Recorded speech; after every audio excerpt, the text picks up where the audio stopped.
প্রিয় দেশবাসী, আসসালামু আলাইকুম। আমি আপনাদের সামনে হাজির হয়েছি অত্যন্ত হৃদয় বিদারক একটি সংবাদ নিয়ে। সিঙ্গাপুরে চিকিৎসাধীন জুলাই গণঅভ্যুত্থানের সম্মুখভাগের অকুতোভয় যোদ্ধা ও ইনকলাব মঞ্চের মুখপাত্র শরীফ ওসমান হাদী আর আমাদের মাঝে নেই। ইন্না লিল্লাহি ওয়া ইন্না ইলাইহি রাজিউন। কিছুক্ষণ আগে সিঙ্গাপুরের পররাষ্ট্রমন্ত্রী ভিভিয়ান বালাকৃষ্ণন আমাকে টেলিফোনে এই হৃদয় বিদারক সংবাদটি জানিয়েছেন। ফেসিবাদ ও আধিপত্যবাদ বিরোধী সংগ্রামের এই অমর সৈনিককে মহান রব্বুল আলামিন শহীদ হিসেবে কবুল করুন, এই দোয়া করি। আমরা সবাই মিলে এই দোয়া করি। শরীফ ওসমান হাদীর এই অকাল মৃত্যুতে আমি গভীর শোক ও দুঃখ প্রকাশ করছি। তার প্রয়াণ দেশের রাজনৈতিক ও গণতান্ত্রিক পরিসরে এক অপূরণীয় ক্ষতি।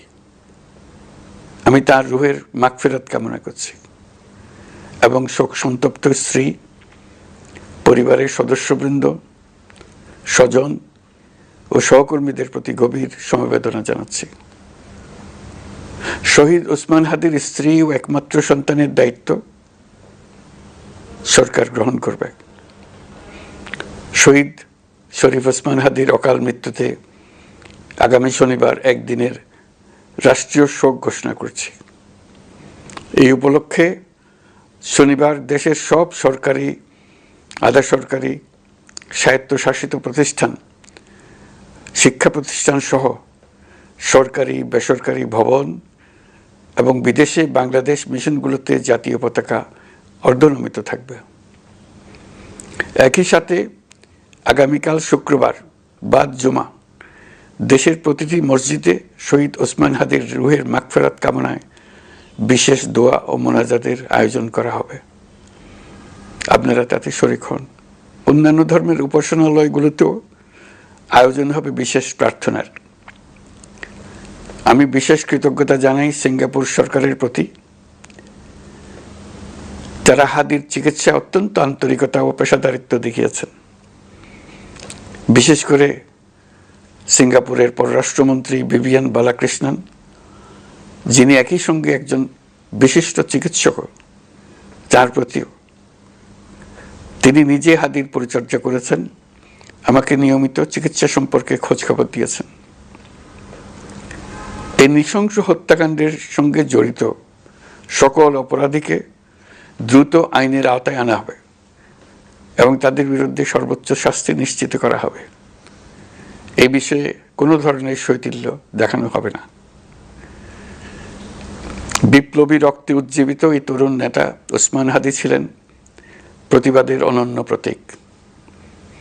তার কর্মের মধ্য দিয়ে তিনি শুধু প্রতিবাদ নয়, দেশপ্রেম, ধৈর্য ও দৃঢ়তার অনন্য দৃষ্টান্ত রেখে গেছেন। আমি দেশের সকল নাগরিকের প্রতি আন্তরিক আহ্বান জানাচ্ছি, আপনারা ধৈর্য ও সংযম বজায় রাখুন। আইনশৃঙ্খলা রক্ষাকারী বাহিনী ও সংশ্লিষ্ট সংস্থাগুলোকে পেশাদারিত্বের সঙ্গে তদন্ত কার্যক্রম পরিচালনা করে সুযোগ দিন। রাষ্ট্র আইনের শাসন প্রতিষ্ঠায় সম্পূর্ণরূপে প্রতিশ্রুতিবদ্ধ। আমি আবারও স্পষ্টভাবে বলতে চাই, ওসমান হাদী ছিলেন পরাজিত শক্তি ফ্যাসিস্ট সন্ত্রাসীদের শত্রু। তার কণ্ঠ স্তব্ধ করে বিপ্লবীদের ভয় দেখানোর অপচেষ্টা সম্পূর্ণভাবে ব্যর্থ করে দেন। ভয়, সন্ত্রাস কিংবা রক্তপাতের মাধ্যমে এদেশের গণতান্ত্রিক অগ্রযাত্রা কেউ থামাতে পারবে না।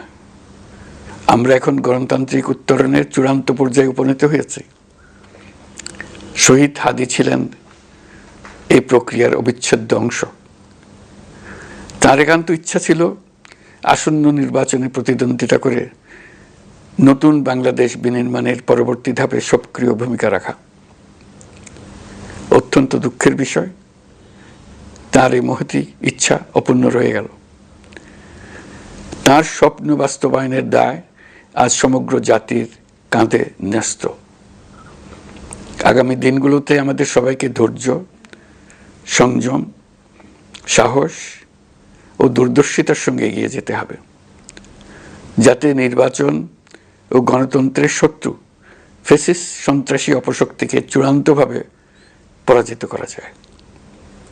এই শোকের মুহূর্তে আসুন আমরা শহীদ শরীফ ওসমান হাদির আদর্শ ও ত্যাগকে শক্তিতে পরিণত করি,